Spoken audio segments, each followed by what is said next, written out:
So my name is Faysal Sohail. I'm the board chair for the Silicon Valley Education Foundation. And I was just asking Mohammed as to how long I'd been involved, and I just realized it's been 8 years, and I think it was probably 5 of us sitting around the table. And here it is, 600 people here tonight. And this organization has done extremely well under the leadership of Mohammed and his team. So I'd like to congratulate all of them, and thank all of you for coming, first of all.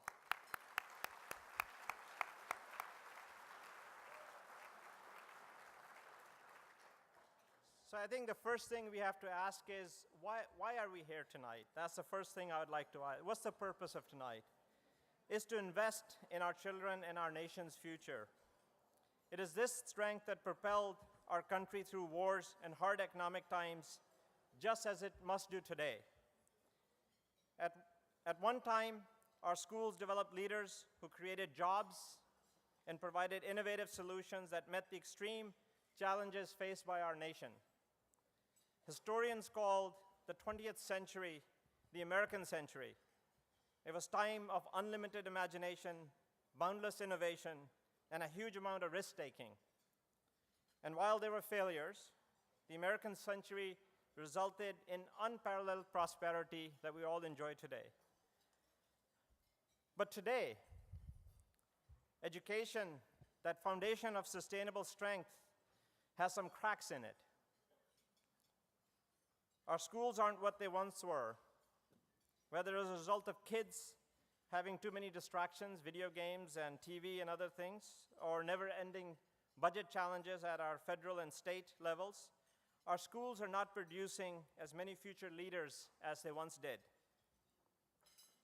As leaders of Silicon Valley business and education communities, it is our civic duty, our responsibility to recapture the spirit of American century.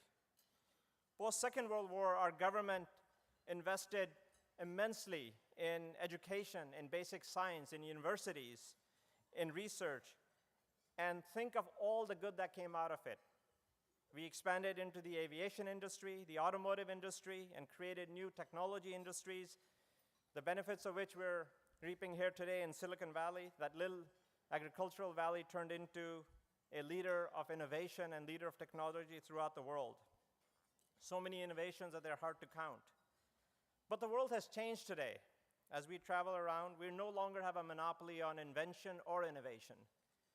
Today, we're not producing as many science doctorates. Most of the people that we're producing in science PhDs are going back to their homelands, and they're not staying here to be the inventors and to be the innovators. If you look at the BRIC countries, the 4 alone have really copied our model extremely well and are starting to produce wonderful science, wonderful innovations, wonderful inventions. And just to put some numbers in perspective, we experiencing about 2 to 2.5% GDP growth. So over our lifetime, that means our quality of life will increase about 3 to 4x. Developing world is seeing 8 to 10% GDP growth. At 8%, that's 120 times better standard of living in one's lifetime. So that's somewhere between 20 to 30 times better than what we're able to achieve today. So something must change. And it all starts with our children. It all starts with education. So allow me to go back to where I began as to why are we here? Why are we together this evening? We're here tonight because we care about the future, and we know that our children are the key to that future. We must commit ourselves to making our public education system better. We must have the political will to return it to where it was once, as the best in the world. That'll take time, it'll take energy, it'll take money. Money for facilities, money for books, money for additional teachers, money for innovation.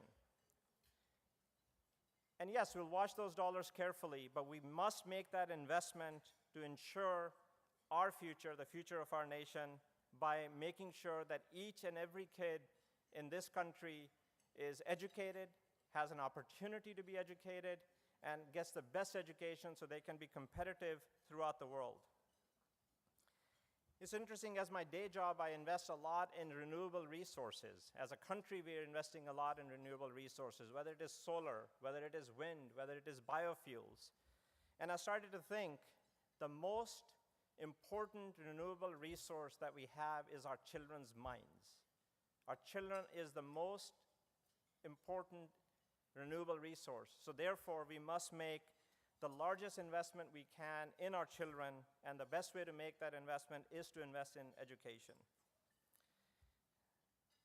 We need to develop their skills in math, in sciences, in technology, so they can be competitive with billions of people around the world that will be seeking and competing for the same jobs that they will be competing for. If we fail in these efforts, our children will fail, our valley will fail, our country will continue to fall behind those countries that are focused on science and research and are continuing to innovate. Thank you very much. Let's make this a great evening.